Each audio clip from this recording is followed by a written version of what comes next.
मानदाता विधानसभा क्षेत्र, जिला खंडवा, निवास है गुजरखेड़ी, तहसील पुनासा, मध्य प्रदेश। तोमर जी, न्यू हॉलैंड कंपनी आपका अभिनंदन करती है। धन्यवाद। और आप इतने वर्षों से न्यू हॉलैंड के एक संपन्न ग्राहक हैं, तो उसके एवज में कुछ जानना चाहते हैं ट्रैक्टर के बारे में।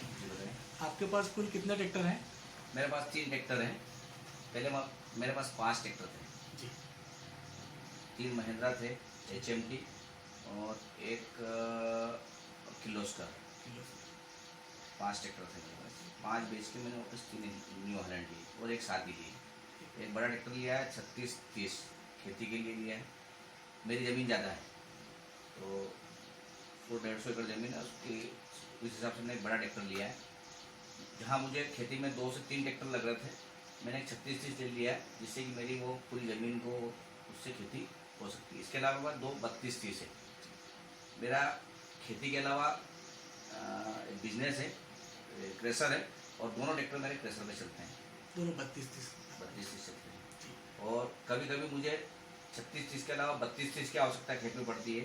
जब हम सोयाबीन की बुआई करते हैं तो 3630 के अलावा हमको 3230 की आवश्यकता पड़ती है कि हम छोटे टायर लगा के, और स्प्रे दवाई का स्प्रे पंप भी हमने उसको 3630 पे बनाया है, 3230 पे बनाया है, और कोल पे और दवाई का छिड़काव हम खेती में उसी से करते हैं। आपसे जानना चाहेंगे कि इन ट्रैक्टरों में 3 ट्रैक्टर आप यूज़ कर रहे हैं, तो इनका मेंटेनेंस कैसा लगा आपको? पहले मेरे पास ट्रैक्टर थे। सबसे बड़ी समस्या दूसरे ट्रैक्टरों में आती है ब्रेक की। न्यू हॉलैंड का मैं 2 चीज़ का बहुत आपको दावे के साथ कह सकता हूँ। एक तो जो रेडिएटर है उसमें कभी समस्या नहीं आती, जो हाइड्रोलिक सिस्टम है उसमें कभी समस्या नहीं आती। पहले मेरे पास जो ट्रैक्टर थे उस ट्रैक्टरों में बार बार नली फट जाती थी, रिंग फट जाती थी, पर न्यू हॉलैंड लेने के बाद मेरे पास ये समस्याएं दूर हो गई। दूसरी है ब्रेक सिस्टम। ब्रेक बहुत अच्छा है इसका, और इंजन में कोई काम नहीं आता, मेंटेनेंस नहीं आता, कभी इसमें सेल्फ वगैरह डायनामो वगैरह का ज़्यादा काम नहीं आता, और डीजल एवरेज बहुत अच्छा है। तीसरा और एक बहुत अच्छा है कि दूसरे ट्रैक्टरों में जो डीजल की टंकी आती है, टैंक आता है, वो लोहे का आता है, और इसका टैंक है प्लास्टिक का, जिससे प्लास्टिक के टैंक से कभी भी बेंजो में कचरा नहीं जमता, कीट नहीं जमती, कभी भी उसमें फिल्टरों में कचरा नहीं आता, कभी वो नलियों में जाके नोजल में कचरा नहीं आता। इसका ये बहुत बड़ा फायदा है कि इसमें जो प्लास्टिक का टैंक है उसके कारण इंजन की लाइफ और ज़्यादा समय तक रहती है। एवरेज अच्छा है 6-7 1 लीटर में, क्योंकि हमारे ट्रैक्टर है तो लेबर भी ले जाती है, तो यहाँ से रोज़ मेरा ट्रैक्टर 20 किलोमीटर जाता है, 20 किलोमीटर आता है, तो उसमें 6-7 किलोमीटर 1 लीटर में ट्रैक्टर जाता है। मतलब मेरे को दूसरे वाहन से ट्रैक्टर व्यवसाय में भी पोषण खाता है, बोलना चाहिए कि मेरे को फायदा हो। ये जान के दादा बहुत बहुत अच्छा लगा। बहुत धन्यवाद। और मैं किसान भाइयों से निवेदन करना चाहता हूँ, आग्रह करना चाहता हूँ आपके माध्यम से, कि आप ट्रैक्टर कोई सा भी लें सोच समझ के लें, क्योंकि ये भविष्य का काम है। ट्रैक्टर एक बार नहीं लिया जाता, और हम लोग इसको चला रहे हैं।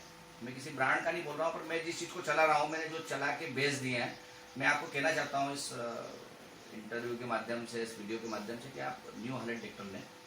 और वास्तविकता में बहुत अच्छा ट्रैक्टर है, किसी भी श्रेणी में लेंगे आप। यदि बड़ा किसान भी 32-30 भी चलाता है तो भी वो सफिशिएंट है। 70-80 एकड़ 100 एकड़ जमीन के लिए सफिशिएंट है। हमारे बहुत सारे किसान है क्षेत्र में, एक राणा जी परिवार है, उनके पास भी 32-30 है, उनके पास 250 एकड़ जमीन है। हमारे वल्लभ सिंह जी पटेल साहब हैं, पुनासा के बहुत माने हुए किसान है, उन्नत किसान है, उनके पास भी 32-30 ट्रैक्टर है, जिससे वो खेती करते थे। हम भी पहले 32-30 से खेती करते थे, बाद में हमने बड़ा ट्रैक्टर लिया, इक्विपमेंट के हिसाब से लिया कि भविष्य में यदि हमको डोजर लगाना पड़ा, लोडर लगाना पड़ा, कंप्रेसर में है, या हम बड़ा कंप्रेसर लाते हैं बिजनेस पर्पज से, तो थोड़ा सा हम देख के लिए ट्रैक्टर अच्छा स्कोर करें, जिससे हमको आगे हमारा भविष्य और हमारा भविष्य भी उज्ज्वल हो, और हमको बाद में ये परेशानी, हमको ये ऐसा नहीं मिले कि हमने ये पछतावा नहीं हो किसी चीज़ का कि हमने ट्रैक्टर ले लिया। बहुत सारी बाजार में नई नई कंपनियाँ आई हैं, ये हमने देख रखी है, और मेरा एक किसान होने के नाते, एक अच्छे किसान होने के नाते, मैं आपसे विनती करूँगा कि आप न्यू हॉलैंड। बहुत बहुत धन्यवाद दादा, आपका आभार।